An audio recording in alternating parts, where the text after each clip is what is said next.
Saudações fraternais. O canal 144 Mil Universos Paralelos traduziu esta obra da versão original em espanhol. Vale explicar que para efeito de uma melhor pronúncia do leitor digital, foi necessário acentuar algumas palavras que pelas nossas regras gramaticais não possuem aqueles acentos. Apesar de haver uma configuração para correção de pronúncia, esta é falha, e não supre de forma satisfatória. Atentem para o conteúdo, e não para a forma. A tradução deste livro, e a divisão em episódios, é uma produção do canal 144 Mil Universos Paralelos. Tradução: 144 Mil Universos Paralelos. Capítulo 8. A História e os Rinas. Introdução ao capítulo. Conclusões extraídas dos capítulos anteriores. Uma palavra que não está nos dicionários. Uma definição infeliz da Real Academia Espanhola. Quem são os Rinas? Uma passagem do orientalista Anquetil sobre os mágicos da Pérsia. Os Hanos, Indiates, Rainos ou Rinas, e sua rebelião. O simbolismo do poder humano. Desaparecido por Maia hipnótica. Um caso análogo de Rinas consignado na história do México pelo padre Diego Duran. O imperador Montezuma o Velho quer enviar uma embaixada à terra dos seus antepassados. Todos os mágicos do reino são colocados em ação. A entrevista com a mãe do deus Huitzilopochtli. A razão de nossa miséria e nossa cegueira. Imortais mortais. Os homens, ao conhecerem novamente esta verdade perdida, choram como Moctezuma e Tlacaelel, a nossa triste queda na prisão desta vida transitória. Fim da introdução. Para não cansar mais o leitor com coisas relativamente obscuras, e antes de entrarmos em uma nova ordem de considerações, vamos dar uma olhada geral na doutrina dos 7 capítulos anteriores. Neles vimos, sobretudo, a possibilidade e a necessidade de superar nossa ciência moderna com a utilização do método teosófico ou analógico baseado na velha chave de Hermes Trismegisto, pois este método, junto com as conclusões mais recentes da hipergeometria, pode nos mostrar a probabilidade absoluta de outros seres e outros mundos, invisíveis hoje, que existem, no entanto, próximos a nós, embora eles não sejam normalmente apreciados, porque somos meros seres tridimensionais, e eles são sobredimensionados. Recorrendo, por fim, à história da filosofia, mostramos também contextos relacionados a Pitágoras, Platão, Lucrécio, Plutarco, Orígenes, São Paulo, Kant, etc. que desde a antiguidade se conhecia tal existência de outros seres e mundos invisíveis, era de realidade absoluta, a partir do momento que, por unanimidade e resposta, eles ensinam que acima de nosso corpo está nossa alma, e acima de ambos nosso Espírito Supremo. Vivendo esses 3 elementos fundamentais do verdadeiro homem, mesmo aqui embaixo, 3 vidas diferentes, a animal, corpórea ou terrestre, o humano, lunar ou psíquico, e o divino, espiritual ou solar, segundo o sublime texto de Plutarco, como se o verdadeiro homem fosse, como é, de fato, um habitante em pé de igualdade com o sol, a lua e a terra, um ser submetido, portanto, a 2 mortes sucessivas.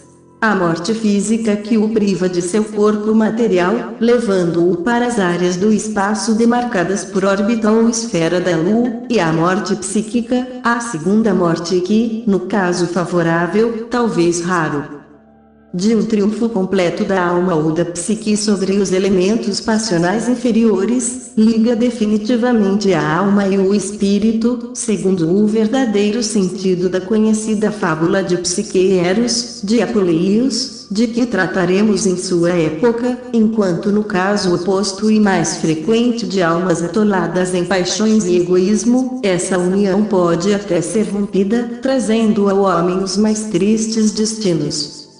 Aqueles de nossos leitores que conhecem os volumes anteriores desta nossa biblioteca compreenderão sem esforço que os 7 capítulos precedentes podem ser continuados com muitos outros relativos aos clássicos greco-latinos iniciados nos mistérios e mesmo com outros autores, tanto orientais como europeus, mas com isso só poderíamos abusar da angústia de quem nos lê até agora e que, impacientemente, certamente se perguntam: como matar a morte, segundo o título deste livro?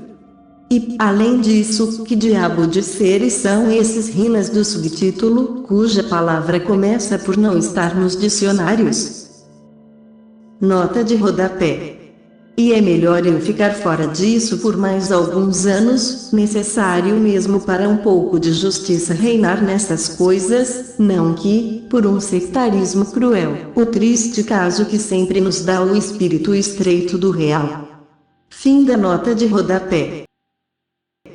Em relação à primeira questão, a resposta é simples: a morte é morta de tal forma que se toma consciência da imortalidade, ela é morta a partir do momento em que, pela fé intuitiva e pelo estudo filosófico como o que estamos fazendo, se demonstra sua grande mentira, pois, se do ponto de vista positivista, não é ela, mas um aniquilamento da consciência e uma dissociação dos elementos do organismo até então vivos em outros organismos inferiores, terminando em água, dióxido de carbono e alguns álcalis. Para quem vê mais profundamente, segundo os princípios filosóficos e analógicos, não passa de mera transformação, como derramar a alma lunar do homem e até mesmo dos animais e plantas, das velhas vestes corpóreas, para passar ao mundo imediatamente superior, que chamamos de mundo dos rinas.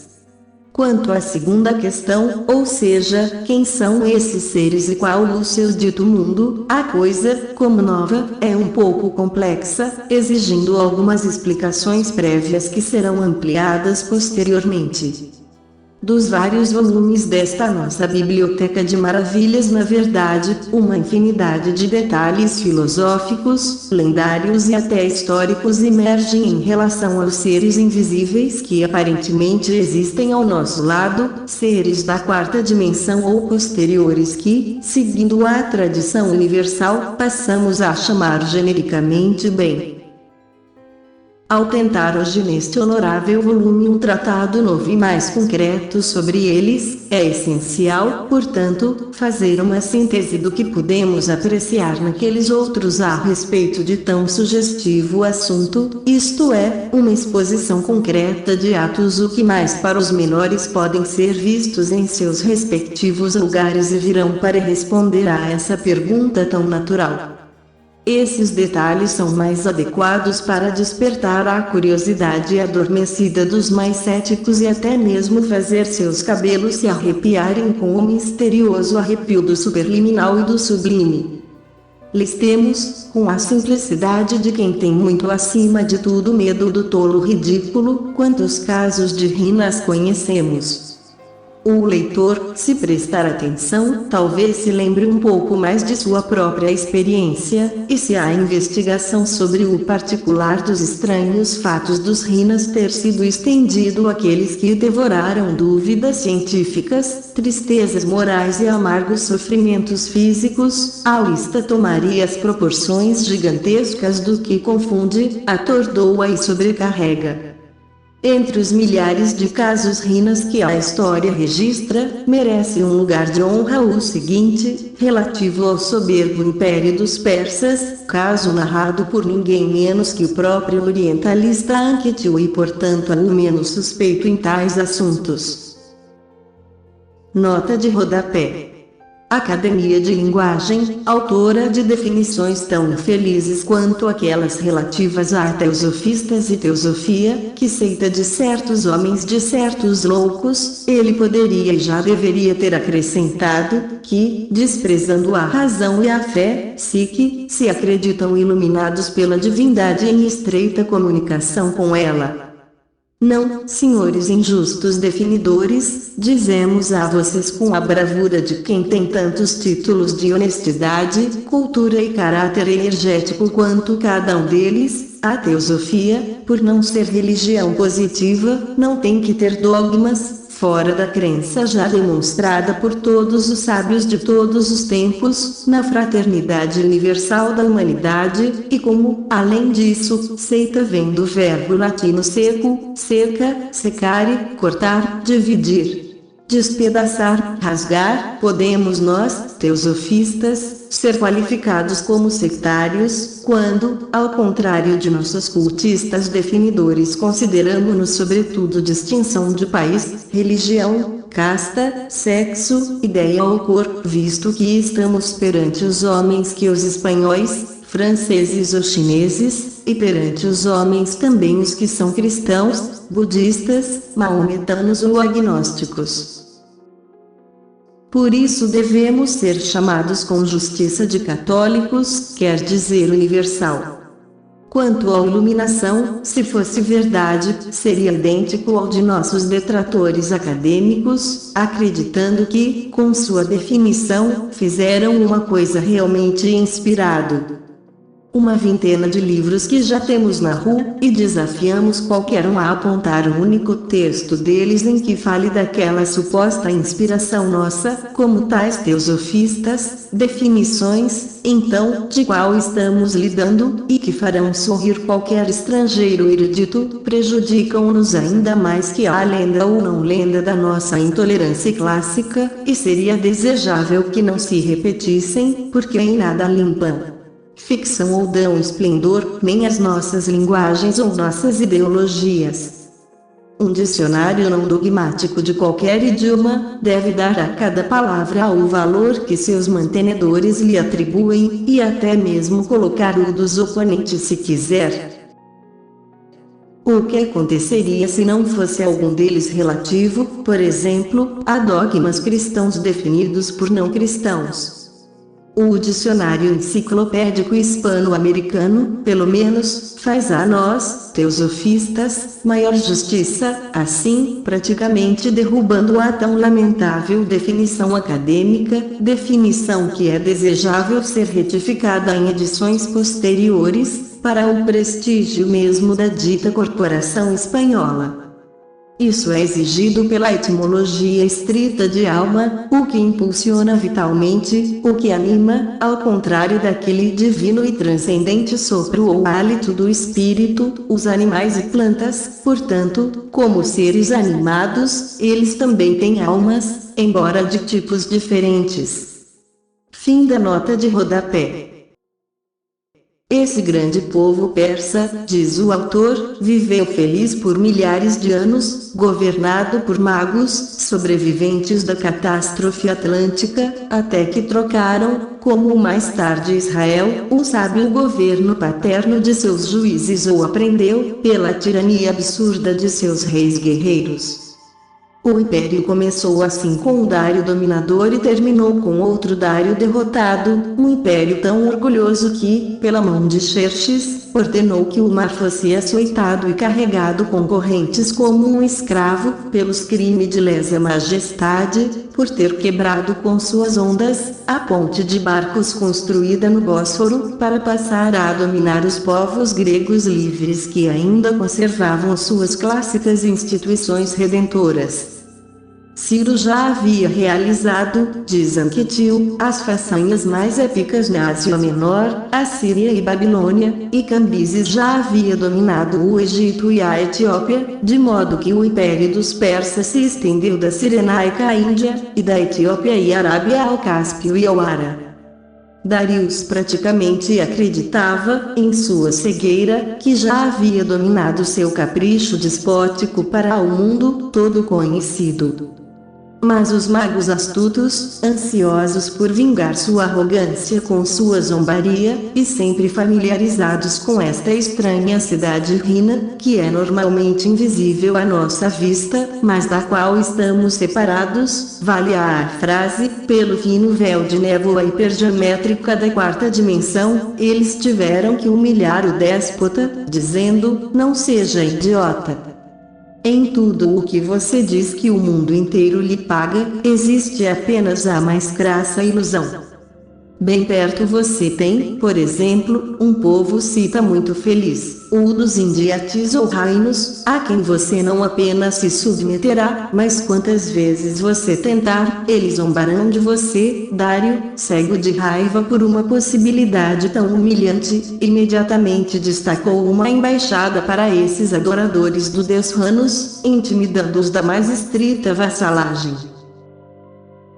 O resultado da embaixada foi imediato. Os emissários, cheios de receio sobre as 1000 coisas estranhas que lhes aconteceram durante sua missão, coisas como que para testar os mais céticos sobre as possibilidades desconhecidas da natureza, depositaram aos pés de César os objetos que, por qualquer resposta, foram dados a ele por aqueles cuidadosos, a saber, uma toupeira, um peixe, um pássaro, um pouco de amianto e um feixe de 5 flechas.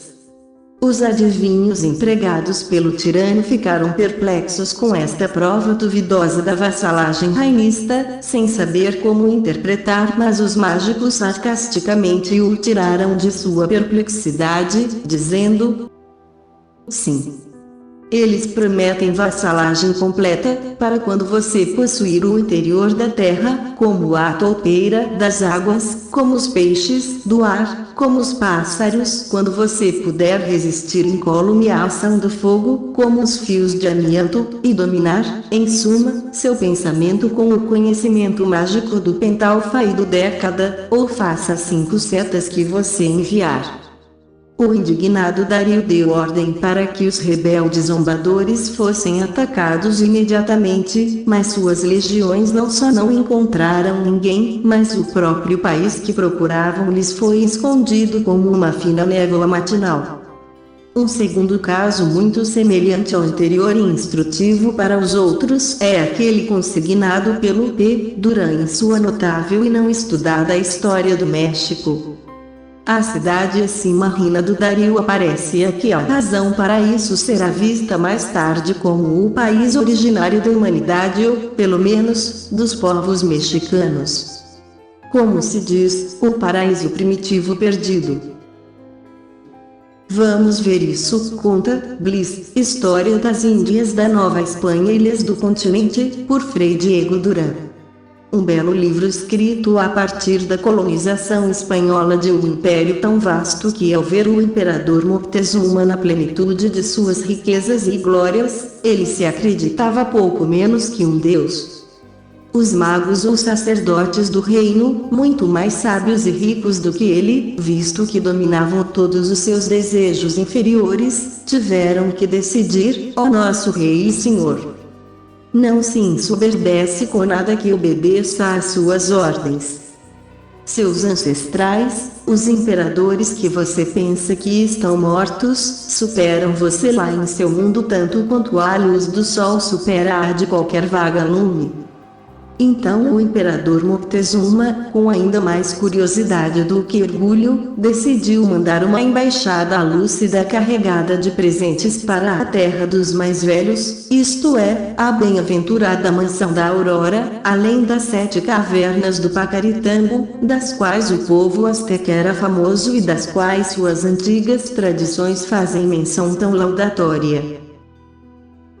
A dificuldade, porém, era encontrar os meios e o verdadeiro caminho para chegar felizmente a uma região tão sombria e misteriosa, um caminho que, na verdade, não parecia ser conhecido por mais ninguém. Então, o imperador fez seu ministro Tlacailel comparecer diante dele, dizendo a ele: você deve saber, ó Tlacailel, que estou determinado a reunir uma hoste composta de meus líderes mais heróicos, e enviá-los muito bem vestidos e preparados com muitas das riquezas que o grande Huitzilopochtli nos serviu em armazenamento para sua glória, e fez com que fossem colocados com reverência a seus augustos pés. Como também temos notícias confiáveis de que a própria Mãe de nosso Deus ainda está viva, também poderia ser agradável para ela conhecer nossa grandeza e esplendores conquistados por seus descendentes com seus braços e cabeças. Tlacailel respondeu: poderoso Senhor, quando você fala como você falou, não do seu tesouro real, não se abalou por causa do desejo de negócios mundanos, nem por causa das determinações de seu coração tão augusto, mas porque alguma divindade exaltada se o leva a empreender uma aventura tão sem precedentes quanto aquela que você pretende. Mas você não deve ignorar, Senhor, que o que você determinou tão decisivamente não é uma questão de mera força, ou habilidade ou bravura, ou qualquer aparato de guerra, ou política astuta, mas sim uma questão de bruxas e encantadores capazes de descobrir previamente com suas artes o caminho que pode nos levar a tais lugares. Porque deve saber, ó poderoso príncipe, que, segundo as nossas velhas histórias, tal estrada está cortada há muitos anos, e a sua parte deste lado já está cega com grandes jarales, e charnecas povoadas de monstros invencíveis, dunas e lagoas sem fundo, e caniçais muito grossos e canaviais onde qualquer um que tentar de forma imprudente tal empreendimento perderá a vida. Olha, então, Senhor, como o único remédio contra tamanhos impossibilidades para esses sábios que te digo, que eles, por suas artes mágicas, salvem todos aqueles humanos impossíveis, e ir para lá, trazendo-te depois as notícias daquela tal região. Nota de rodapé. O que se segue é glosado com base nas ideias apresentadas nesta obra notável que o Museu do México publicou recentemente, usando os manuscritos há muito adormecidos nas prateleiras de nossa Biblioteca Nacional. Esse prodígio que, como se sabe, sinalizou aos errantes mexicanos o fim da cansativa peregrinação de 80 anos a todos os lugares, e a chegada à Terra Prometida, é uma das 1000 concordâncias míticas que medeiam entre tantas outras. Fim da nota de rodapé. Uma região da qual se diz com certeza que quando nossos avós e pais a habitaram antes de virem em uma longa peregrinação às lagoas do México, onde viram o prodígio do túnel ou da sarça ardente, era uma mansão maravilhosa e agradável onde gozavam de paz e descanso, onde tudo era feliz mais do que no mais belo dos sonhos, e onde viveram séculos e séculos sem envelhecer nem saber o que era ter doenças, cansaço ou dor em suma. Nenhuma dessas necessidades físicas escravizantes que sofremos aqui, mas depois que nossos mais velhos deixaram aquele paraíso para vir aqui, tudo se transformou em espinhos e abrolhos, as ervas os picaram, as pedras os feriram e as árvores da estrada tornaram-se duras, espinhosas e inférteis, conspirando contra eles para que lá não pudessem voltar e cumprir assim a sua missão neste nosso mundo.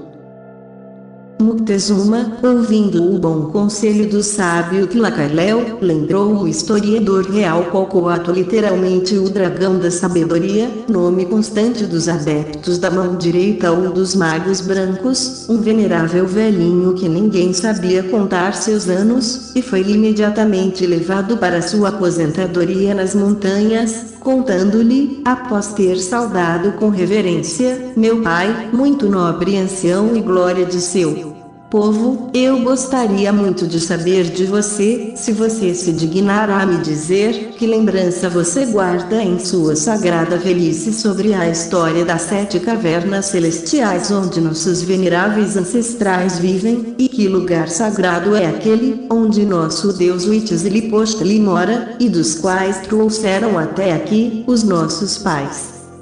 Poderoso Moctezuma, respondeu o velho solenemente, o que este teu servo sabe da tua pergunta, é que os nossos mais velhos, com efeito, moravam naquele lugar feliz e indescritível que chamavam Aztlã, sinônimo de pureza ou brancura. Lá está preservado ainda uma grande colina no meio da água, que eles chamam Culhuacan, que significa colina sinuosa ou serpentes. Este morro é onde estão as cavernas e onde, antes de chegarmos aqui, viveram nossos maiores e longos anos. Lá, sob os nomes de Medins e Aztecas, eles tiveram um grande descanso, lá desfrutaram de um grande número de patos de todas as espécies, garças, corvos marinhos, galeirões, galinhas d'água, muitos e diferentes tipos de belos peixes, grande frescor de bosques repletos de frutas e adornados com passarinhos de cabeças vermelhas e amarelas, fontes cercadas por salgueiros, zimbros e amieiros enormes. Essas pessoas andavam em canoas, e faziam cristas, nas quais plantavam milho, pimenta, tomate, náutiles, feijão e outras sementes que comemos aqui, e que traziam de lá, faltando muitas outras. Mas depois que eles saíram dali nesta terra seca e perderam de vista um lugar tão delicioso, tudo virou contra eles. Nota de rodapé. O povo mexicano e o hebreu, concordâncias que não teriam passado despercebidas a historiadores tão sensíveis como os padres Diego Duran, José de Acosta e outros. Todos eles são explicados graças ao tronco atlântico comum aos povos americanos e mediterrâneos semitas. Todas as grandes teogonias, sem exceção, falam desta mansão celestial além dos mares do Polo Norte, chamando-a a mansão imortal, terra do amanhecer, ilha sagrada e eterna dos mortais imortais ou seres da primeira raça humana. Para compreender, no entanto, todo o alcance deste assunto, deve-se ler em A Doutrina Secreta, de H.P.B., tudo relacionado a este primeiro continente terrestre, chamado a durar desde o início até o fim da humanidade na Terra. Claro, além disso, o texto o confunde com o quarto continente enterrado na Atlântida, ou melhor, com a região ao norte da Flórida, como os historiadores mexicanos erroneamente acreditam. O assunto é este, em suma, importante demais para ele lidar com uma nota simples, e que aparecerá ao longo deste livro. Mexitin ou Medins, eles não são nada além de jeans dos povos árabes e africanos, ou seja, nossos conhecidos rinas. Os astecas, por sua vez, foram apenas os fundadores do vasto império que Cortés encontrou e a quem conduziram durante 80 anos de adversidades até as lagoas mexicanas dos gênios tutelares ou rinas, nem mais nem menos do que o iniciado Moisés conduziu os israelitas por 40 anos através do deserto até a terra prometida, algo que continua a demonstrar o parentesco entre as tradições de um e de outro povo. Fim da nota de rodapé.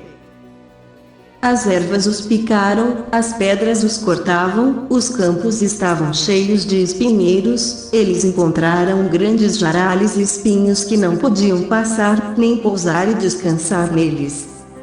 Eles também encontraram tudo cheio de cobras, e outras criaturas venenosas, de tigres, leões e outros animais ferozes que disputavam o terreno e tornavam a vida impossível para eles. Isso é o que nossos ancestrais disseram, isso é o quanto eu posso contar a você de nossas histórias, ó poderoso Senhor. O rei respondeu ao velho que essa era a verdade, porque Tlacailel deu essa mesma relação. Assim, ele imediatamente ordenou que percorressem todas as províncias do império para procurar e convocar tantos encantadores e feiticeiros quanto pudessem encontrar. Assim, até 60 homens foram trazidos perante Moctezuma, todos velhos, conhecedores da arte mágica, e uma vez reunidos os 60, o imperador disse-lhes: pais e mais velhos, decidi saber onde fica o lugar de onde os mexicanos saíram e saber exatamente que terra é, quem a habita e se a mãe de nosso Deus Huitzilopochtli ainda está viva. Portanto, preparem-se para ir lá da melhor forma que lhes for possível, e voltem brevemente aqui. Ele também mandou tirar uma grande quantidade de cobertores, de todos os tipos, roupas luxuosas, ouro e joias muito valiosas, muito cacau, algodão, teonacastli, rosas pretas, baunilha e penas muito bonitas, em suma, o mais precioso do seu tesouro, e ele o deu àqueles feiticeiros, dando-lhes também o seu salário e muito alimento para a viagem, para que com o maior cuidado cumprissem a sua missão. Então os feiticeiros partiram, e quando chegaram a uma colina chamada Coatepec, que fica em Tula, eles fizeram suas invocações e círculos mágicos, absorvendo aqueles ungüentos que ainda são usados em tais operações. Uma vez naquele lugar, eles convocaram o diabo, seus respectivos demônios parentes, ele quis dizer, e a eles imploraram para mostrar o verdadeiro lugar onde seus ancestrais viviam. O demônio, forçado por aqueles feitiços, transformara-se em pássaros, outros, em ferozes bestas, leões, tigres, adives e gatos hediondos, e os conduziram a todos, ao local habitado pelos ancestrais. Chegando assim a uma grande lagoa, no meio da qual ficava o cerro de Culhuacan, e uma vez na costa voltaram a assumir a forma de homem que costumavam ter, e a história conta que quando viram algumas pessoas que pescavam na outra margem, eles os chamavam. As pessoas da terra vinham com canoas, perguntando de onde eram e de onde vinham. Eles então responderam: nós, senhores, somos súditos do grande imperador Moctezuma, do México, e somos por ele enviados para encontrar o lugar onde viveram nossos ancestrais. Então, os que estavam em terra perguntaram a que Deus eles adoravam, e os viajantes responderam: adoramos o grande Huitzilopochtli, e tanto Moctezuma quanto seu conselheiro Tlacailel nos mandam procurar a mãe de Huitzilopochtli, chamada Coatlicue, habitante das cavernas Chicomostoque, porque para ela e toda sua família trazemos presentes valiosos. Eles então receberam ordem de esperar e foram dizer ao tutor da mãe de Huitzilopochtli: venerável senhor, algumas pessoas estranhas aportaram nesta costa e dizem que são mexicanos, que um grande senhor, de nome Moctezuma, e outro a quem chamam de Tlacailel, os envia aqui, com ricos presentes. Nota de rodapé. Este Tula não é nada além Tula escandinavo de que nos falam os versos imortais de Sêneca, a borda deste mundo, por assim dizer. Fim da nota de rodapé. O velho disse que eles sejam bem-vindos e os tragam aqui.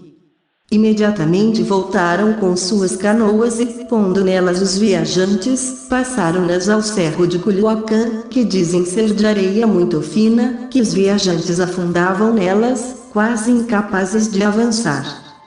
Assim, com dificuldade de chegar à casinha que o velho tinha ao pé da colina, saudaram o velho com grande reverência e disseram: venerável mestre, aqui somos seus servos no lugar onde sua palavra é obedecida e seu hábito protetor é reverenciado. O velho, com muito amor, respondeu: bem-vindos, meus filhos. Quem é que te mandou aqui? Quem é Moctezuma e quem é Tlacailel Cocoatu? Esses nomes nunca foram ouvidos aqui, já que os senhores desta terra são chamados de Tezacatetu, Acatli, Ocelopan, Arratu, Xocarnímito, Auxeuto, Tenoque e Victon, e estes são 7 homens, líderes de inúmeras pessoas. Além deles, há 4 professores maravilhosos, ou tutores do grande Huitzilopochtli, 2 deles chamados Cuauhtémoc e Axolona. Os viajantes maravilhados disseram: Senhor, todos esses nomes soam para nós como seres muito antigos, dos quais quase não temos memória de nossos ritos sagrados, porque por muitos anos eles foram esquecidos ou mortos. O velho, apavorado com o que ouviu, exclamou: Ó Senhor de todas as coisas criadas! Bem, quem os matou, se eles estão vivos aqui? Porque neste lugar ninguém morre, mas eles vivem para sempre. Quem, então, são os que vivem agora?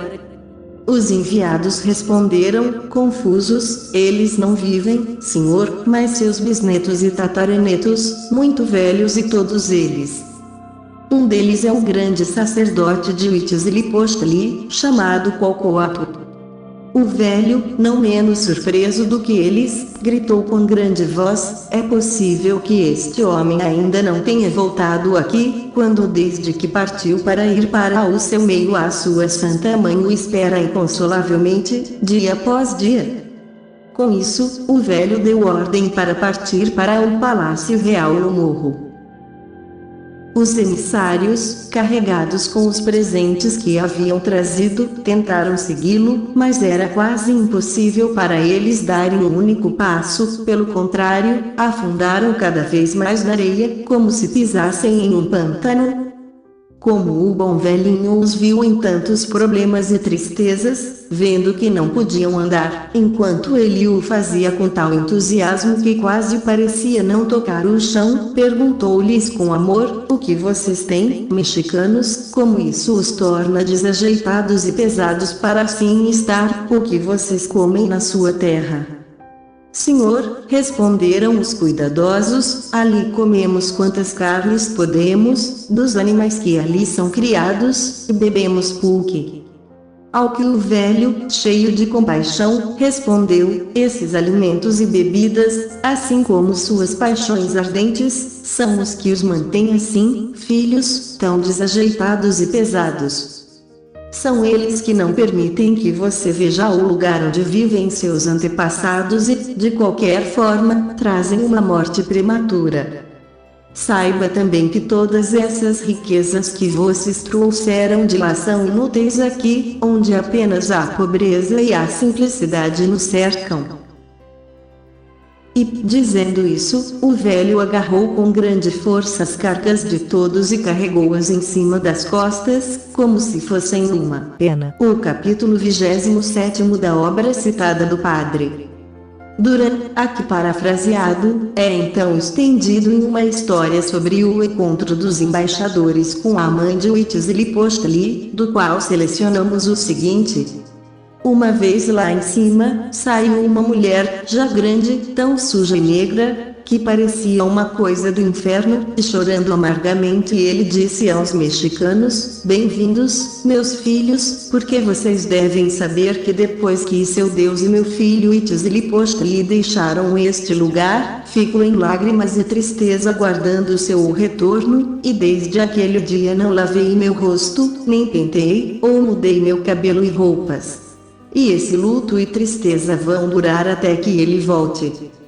Vendo os mensageiros uma mulher absolutamente descuidada, cheia de medo, eles disseram: quem nos manda aqui é seu servo o rei Moctezuma e seu coadjutor Tlacailel Sivacoatl, e saibam que ele não é nosso primeiro rei, mas o quinto. Disse que 4 reis, seus antecessores, sofreram muita fome e pobreza e eram afluentes de outras províncias, mas agora a cidade é próspera e livre, e estradas foram abertas por terra e mar, e é a cabeça de todas as outras, e eles também descobriram minas de ouro, prata e pedras preciosas, das quais trazemos presentes. Ela respondeu, com suas lágrimas já aplacadas: agradeço todas as novidades, mas pergunto se os antigos professores, padres, que meu filho trouxeram, aqui estão vivos. Eles estão mortos, senhora, e nós não os conhecíamos, nem sobrou nada deles além de sua sombra e memória quase apagada. Então, voltando às lágrimas, ela perguntou a eles, quem foi que os matou, já que aqui estão todos os seus companheiros vivos. E depois acrescentou, o que é que você traz para comer? Isso o atrapalhou e te fez mais grudado ao solo, e é por isso que você não conseguiu subir aqui. E dando-lhes uma embaixada para seu filho, ele terminou dizendo aos visitantes, avisa a meu filho que o tempo de sua peregrinação acabou, pois ele hospedou seu povo e tudo sujeitou ao seu serviço, e pela mesma ordem gente estranha vai tirar tudo de você, e ele tem que voltar a este nosso colo, uma vez que tenha cumprido lá embaixo sua missão. Nota de rodapé: esta imundície e abandono da exaltada mãe do deus Huitzilopochtli, a verdadeira líder teava do povo mexicano em seu êxodo, não é real e eficaz, vale a pena dizer, mas sim uma forma de pintar luto por ela carregado desde o dia em que seu filho divino deixou aquele paraíso para cumprir sua missão entre os mortais. É preciso saber, de fato, que, segundo o sábio historiador mexicano Padre José F. Ramírez, ao comentar a obra do Padre Durán, uma das características do luto nas mulheres mexicanas da época era a de não lavar o rosto ou não ter nenhum outro cuidado com sua pessoa durante os 80 ou mais dias que aquilo durou, algo tão profundo também dos costumes ibéricos, egípcios, etc., que vem a ser uma indicação mais do parentesco que entre todas essas cidades médias. Esta é uma das muitas profecias que anunciaram a queda do Império Mexicano, e que, dada a supersticiosidade daquele povo, tanto contribuíram para que a conquista fosse viável por aquele punhado de heróis que acompanhava Cortés.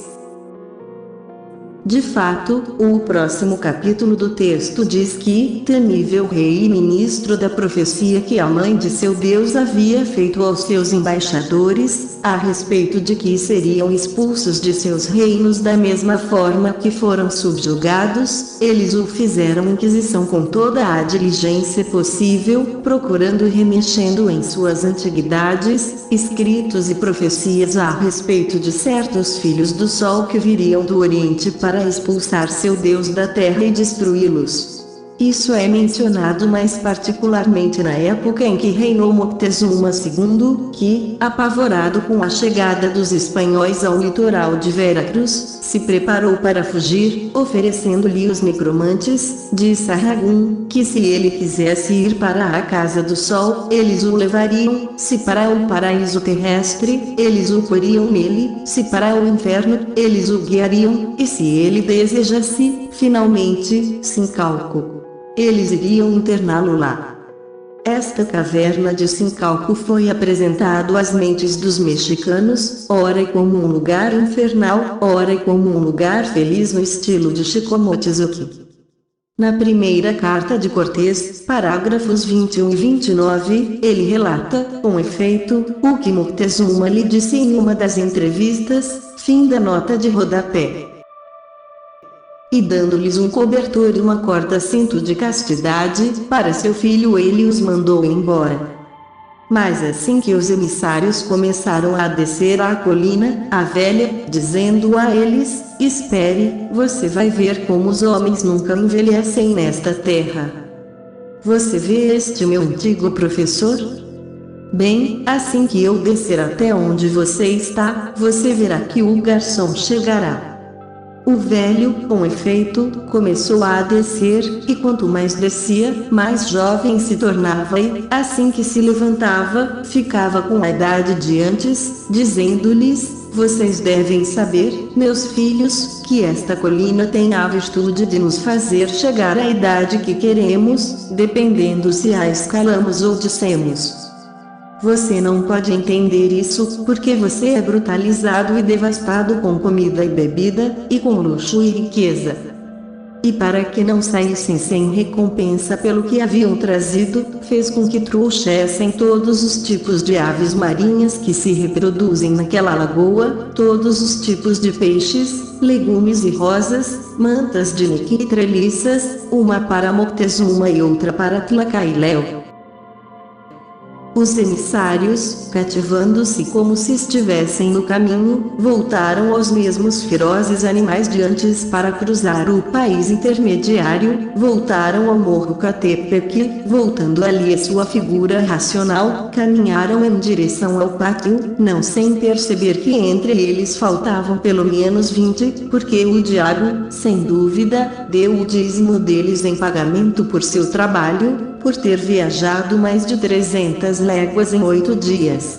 E ainda mais brevemente ele poderia ter contribuído com eles como aquele outro que ele trouxe em 3 dias de Guatemala, pelo desejo que uma certa senhora tinha de ver seu belo rosto, conforme relatado no primeiro auto de fé que a Santa Inquisição celebrou no México.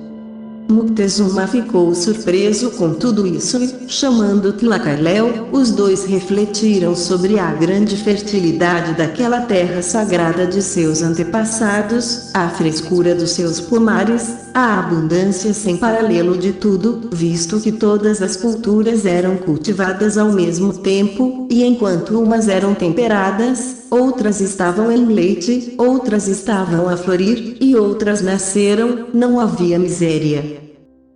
Ao lembrar-se dessa terra de felicidade, o rei e o ministro começaram a chorar muito amargamente, sentindo a saudade dela e a saudade sem fim de um dia ser habitada novamente, uma vez que sua missão de ser humano se cumprisse aqui embaixo. Até agora a deliciosa referência do santo e ingênuo monge, que, segundo seus hábitos, continuou a ser o nobre mexicano apaixonado por suas sagradas tradições aztecas, que nada mais são do que tradições relativas ao povo Rina. Talvez precisamente por isso, nunca foi bem visto por seus contemporâneos, ou por seus companheiros, escapando por pouco de ser perseguido, como recaída. Mas este devedor dos Rinas do México, já que não foi perseguido diretamente, teve que sofrer a ainda mais temível perseguição do silêncio. É por isso que um meritório cronista mexicano tem sido capaz de dizer sobre ele, Padre José F. Ramírez, falou dele na introdução que coloca a dita obra. Nota de rodapé. Pelos nossos livros sabemos que, apesar de habitarmos estas regiões, não somos indígenas, mas viemos de outras terras muito distantes. Sabemos também que o líder que conduzia os nossos antepassados voltou depois de algum tempo ao seu país natal, e demorou a vir voltar para levar os que aqui ficaram, mas já os encontrou unidos às filhas dos índios, tendo numerosos descendentes e morando numa cidade construída por suas mãos, de modo que, sem sua voz ouvida, ele teve que voltar sozinho. Nós, acrescentou, sempre estivemos no entendimento de que seus descendentes viriam algum dia tomar posse deste país, e supondo que você venha das regiões onde o sol nasce, você me diz que já tinha ouvido falar de nós há muito tempo, não tenho dúvidas que o rei que o envia deve ser nosso senhor natural. Para essas tradições, então, a superioridade de armas e cavalos, desconhecida no México, e a providencial intervenção de Dona Marina, nada menos do que ao incrível heroísmo daquele punhado de bravos homens, deveu-se à epopeia da conquista da América. Quanto à conexão dos nobres ancestrais com as mulheres do país, isso apenas repete a passagem da Gênese em que os filhos de Deus, ao conhecer as belas filhas dos homens, dizem ter engendrado a raça de gigantes e por seus vícios causaram o dilúvio. Fim da nota de rodapé. A história, que preserva memórias muito triviais, tende a esquecer fatos e nomes que a posteridade exige desnecessariamente dela. Com Frei Diego Duran, trouxe-lhe todas as desventuras que podem assombrar quem viveu uma vida longa e laboriosa em trabalhos úteis. aparecendo nas suas obras como um dos mais ardentes propagadores do Evangelho no século XVI. Ignoramos quais foram os teatros, como frutos das suas tarefas apostólicas, diligente investigador e conservador de antigas tradições e monumentos históricos, trabalhou para estranhos ou para a mariposa, não nos deixando nenhuma memória, nem de sua família nem de si mesmo. Só é conhecido pelo próprio cronista de sua província, Dávila Padilla, um da história e outra das antiguidades dos índios, que viveu muito doente e morreu em 1588. Escritores posteriores nada fizeram além de repetir o que ele disse, e alguns deles com variantes que privam o infeliz escritor da última coisa que poderia ser tirada dele, seu nome, seu país e propriedade de seus escritos, e que estas últimas foram muito notáveis, o que prova o apreço que já tem por todos os verdadeiros amantes das glórias mexicanas quanto à imparcialidade que a história deve sempre presidir. A ciência, de fato, terá sempre que agradecer ao grande dominicano por nos ter dado o panorama simples dos tempos mexicanos que antecederam a conquista espanhola, com todos os traços confiáveis relacionados às suas ideias religiosas, traçados, como vimos, neste mundo prodigioso rina que começamos a estudar, e que, mesmo admitida simplesmente como hipótese, poderia esclarecer muitas dúvidas que assaltaram diversos historiadores e pesquisadores judiciosos dos riquíssimos códices da Nahuatl, com o mártir de Boturini na cabeça, como o espaço que temos aqui não dá para estendermos mais, apenas consignaremos os seguintes pontos de estudo, todos a cargo da obra de Duran. A passagem do livro 4, dos Reis, o capítulo 17, relacionado aos povos israelitas, mudou-se para uma terra remota, isolada e desabitada na época de Salmanasar. B. Aquela relacionada com o êxodo mexicano, em perfeito paralelismo com as histórias do Pentateuco de Moisés. C. Os mitos mexicanos a respeito dos gigantes e da Torre de Babel, e que o bom positivista Ramírez atribui a noções imperfeitas do cristianismo, talvez adquiridas pelos índios dos primeiros tempos. D. Os sacrifícios religiosos no topo das montanhas mexicanas, uma degradação do famoso culto nas montanhas de Samaria, tão execrado pela Bíblia. E as chuvas de nutrição celestial, uma reminiscência do maná hebraico. F. A história que um velho asteca lhe conta à maneira dos velhos da Espanha, obra citada, página 6. Aqueles do centenário de Cholula, e aqueles relativos aos 6 tipos de pessoas que eles tiveram que preceder os astecas em seu êxodo, incluindo o Cáucaso ou Chalcas, cidade iniciática ou calcídica que dá nome a infinitas cidades da Mongólia, Indochina, Índia, Síria, Ásia Menor, Grécia e até Marrocos, Itália, Espanha, etc., como já expusemos em vários lugares em nossas obras. Nota de rodapé. A obra de Duran existe, entre muitos outros códices da época, na Biblioteca Nacional de Madrid com a assinatura 767. MS de 344 folhos, 2 colunas, e com numerosas gravuras reproduzidas no México, com a obra em 1867, tomo 1º e em 1880 o segundo, 60, 11. O caso do grande Boturini é um daqueles que amedrontam pesquisadores de boa fé. Para ser apreciado em toda a sua amargura, deve-se ler Alfredo Chaveiro em seu México ao longo dos séculos. Como se o destino cruel estivesse sempre encarregado de perseguir os desveladores do mistério com sua fúria, Boturini seguiu entre perseguições, angústia e miséria, a imensa riqueza de dezenas de códices mexicanos digos, que para ele não passavam de maldição e ruína, nem mais nem menos que os famosos sacos de esmeraldas dos companheiros de Pizarra nos desertos do Equador. Por que essas coisas? Porque os terríveis porteiros que guardam as portas da iniciação são, em todo caso, algo mais do que um mito ou um símbolo. Fim da nota de rodapé. Fim deste capítulo.